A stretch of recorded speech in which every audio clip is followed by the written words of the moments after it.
Galatians 2, chapter 2. We're still in chapter 2. Today we're going to do 2 verses also, verses 7 and 8.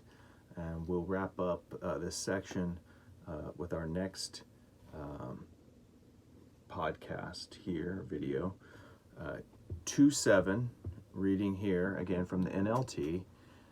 Instead, so Paul's going before the leaders of the church, and they said they had nothing to add to his preaching. He said, instead, they saw that God had given me the responsibility of preaching the gospel to the Gentiles, just as he had given Peter the responsibility of preaching to the Jews. So again, Peter's brought up here. He's like, Paul, here I am. I'm called to the Gentiles, or I'm in going to the Gentiles. That's my responsibility to preach the good news about Jesus to them, as Peter has that responsibility of preaching to the Jews. Verse 8, for the same God who worked through Peter as the apostle kind of being sent one, an ambassador. We talked about that in chapter 1 a little bit. That Paul was an apostle, a leader, an overseer in the church. So Paul, the same God who worked through Peter as the apostle to the Jews, also worked through me as the apostle to the Gentiles. So interesting, verse 7 is that some of my notes are God trusted Paul with the gospel to the Gentiles. Paul the Gentiles, Peter the Jews. We talked about that, the entrustment.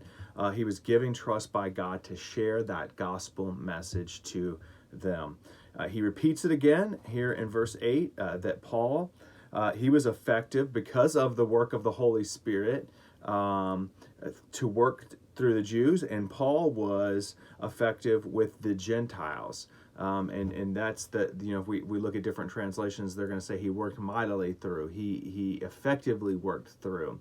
I believe the Amplified talks about that. He was mighty in me. He was working mighty in me. So he's basically saying, whether I'm preaching to Jews or Gentiles, I need God's help to do that. It was God working through us, that we're clear here that we have the responsibility to preach, but God is the one who's actually working through us in preaching and sharing the gospel, no matter who we share it to. And again, Paul's going to set this up of why it's so important that he mentions Peter here. He mentioned Peter before in chapter 1. He's now mentioning him again here in chapter 2.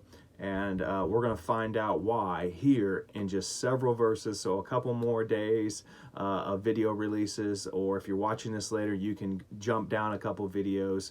Or if you're listening on podcasts, you can check the next podcast.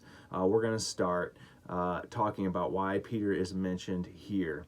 So I hope this has been helpful to you. You can like it, share it, comment, subscribe, whether your YouTube channel, or on whichever podcast platform you're listening to this on. Have a great day.